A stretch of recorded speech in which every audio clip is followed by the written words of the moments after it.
এমনি ওইটা আবার দিয়ে দেওয়া যায় না, একটা প্লেট দিই প্লেট আছে ওই দিকে।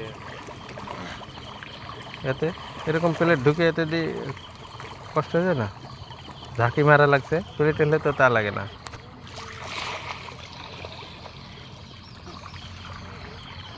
দোলা বেলা হাত দিতে